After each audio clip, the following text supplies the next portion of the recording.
કલકત્તા હાઈકોર્ટે કહ્યું છે કે જો કોઈ વ્યક્તિ કોઈ અજાણી મહિલાને ડાર્લિંગ કહે તો તેને યૌન ઉત્પીડનનો ગુનેગાર ગણવામાં આવશે અને ભારતીય દંડ સંહિતાની કલમ 354A હેઠળ તેણે જેલમાં જવું પડી શકે છે.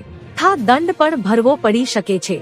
હાઈકોર્ટની પોર્ટ બ્લેયર પીઠના જજ જસ્ટિસ જય સેનગુપ્તાએ કહ્યું કે ભલે આરોપીએ દારૂ પીધેલો હોય કે કોઈ પણ સ્થિતિમાં હોય, પરંતુ જો તેણે કોઈ અજાણી વ્યક્તિને ડાર્લિંગ કહ્યું તો તેને સેક્સ્યુઅલ હેરેસમેન્ટનો દોષિત ગણવામાં આવશે.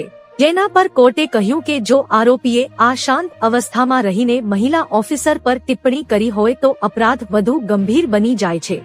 જસ્ટિસ સેનગુપ્તાએ કહ્યું કે તમે કોઈ પણ રસ્તે જતી અજાણી મહિલાને ડાર્લિંગ કહો તેની આપણો સમાજ મંજૂરી આપતો નથી. અત્રે જણાવવાનું કે સેક્સ્યુઅલ હેરેસમેન્ટ કેસમાં દોષિતને 5 વર્ષની જેલની સજા કે દંડ અથવા બંને થઈ શકે છે.